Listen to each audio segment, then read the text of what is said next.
కేంద్ర మాజీ మంత్రి జనసంఘ వ్యవస్థాపకుడు డాక్టర్ శ్యామాప్రసాద్ ముఖర్జీ జయంతి వేడుకలు బీజేపీ రాష్ట కార్యాలయంలో ఘనంగా జరిగాయి. కేంద్ర మంత్రి కిషన్ రెడ్డితో కలిసి బీజేపీ రాష్ట అధ్యక్షుడు ఎన్ రామచంద్రరావు శ్యామాప్రసాద్ ముఖర్జీ చిత్రపటానికి పూలమాల వేసి నివాళులర్పించారు. శ్యామాప్రసాద్ ముఖర్జీ జీవితం ప్రతి బీజేపీ కార్యకర్తకు స్ఫూర్తిదాయకమని, ఆయన చూపిన బాటలోనే నడవాలని రామచంద్రరావు సూచించారు. ఆర్టికల్ 370ని రద్దు చేసి శ్యామాప్రసాద్ ముఖర్జీకి నిజమైన నివాళిని మోదీ సర్కార్ అందించిందని రామచంద్రరావు పేర్కొన్నారు.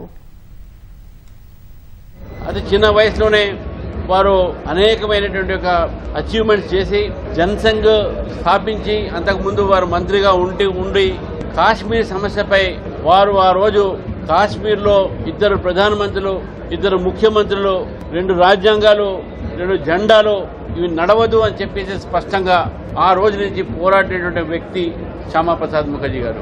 మరి శ్రీ శ్యామాప్రసాద్ ముఖర్జీ గారి యొక్క మృత్యు కూడా చాలా అనుమానాస్పదంలో జరిగినటువంటి విషయాన్ని అందరికి తెలుసు. మనకు ఆ ఒక శ్యామాప్రసాద్ ముఖర్జీ జీవితం ఈ రోజు మా అందరు కూడా మార్గదర్శము, మాకు స్ఫూర్తి ఇస్తున్నది. ఒకే దేశం, ఒకే చట్టం, ఒకే దేశం, ఒకే రేషన్, ఒకే దేశం, ఒకే ఎన్నికలు అనేటువంటి ఒక ఏదైతే మన భావాలైతే ఉన్నాయో అది శ్యామాప్రసాద్ ముఖర్జీ గారి యొక్క జీవితం నుంచే, వారి ఆలోచన నుంచే వచ్చినటువంటి విషయాన్ని మనందరం కూడా గుర్తించి మరి ఈ సందర్భంగా కార్యకర్తలందరినీ కూడా వారిని మనందరం కూడా స్మరించి వారి యొక్క చూపెట్టిన బాటలో నడవాలని చెప్పేసి కూడా ఈ సందర్భంగా తెలియజేస్తూ వారికి రాష్ట్ర కార్యాలయంలో మీ అందరం కూడా నివాళులు ఇప్పించినాము.